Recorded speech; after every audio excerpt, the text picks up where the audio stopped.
What is math? Math is understanding. Math is how we understand the world around us. It is what Galileo believes is the language of the universe. It's abstract. You can't see it, but it's there. What does a camera and a pillow have in common? Nothing really. But what about two cameras and two pillows? Now we are starting to see math. Math is used for everything. Cooking, video games, music, and even art. But the strange thing about math is that it's not complete and it's not fully understood. Someone once came up with some arbitrary characters and put an abstract value on them. Suddenly 1 plus 1 equaled 2. Simple. Math has moved a lot further than simple addition, but it's still not totally understood.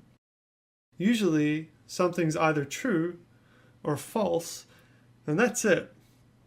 But there's one problem that, as far as we can tell, has another answer. Undecided. This is the continuum hypothesis. And without getting into it too deeply, the basic idea is this. We have a number line that runs to infinity in either directions. So you have 1, 2, 3, 4, 5, etc. And on the other side, we have -1, -2, -3, -4, etc., etc. These are all natural numbers. And let's call the infinity that goes off in either direction infinity set A, which is all of the natural numbers. 1, 2, 3, 4, -1, -2, -3. All those numbers, infinity set A. Now, when we look between 1 and 2, when we zoom in, we see there's a half in there. And we also see quarter, and we see thirds. And these numbers are called real numbers. And there's also an infinite number of these numbers just between 1 and 2. So let's call the sets between natural numbers infinity set B.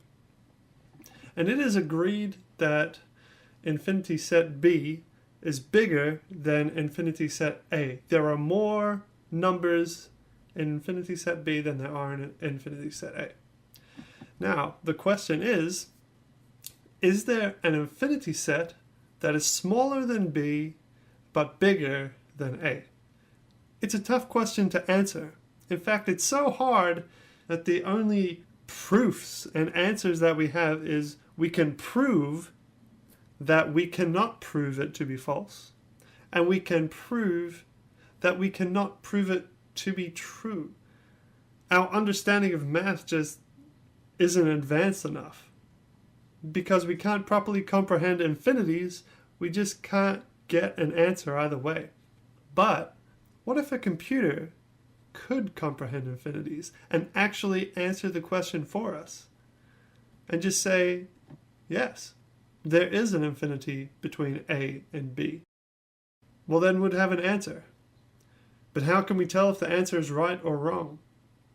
Maybe we should get another computer to tell us. But then we go down this never-ending spiral of, but how do we know for sure? Well, math is heading in that direction.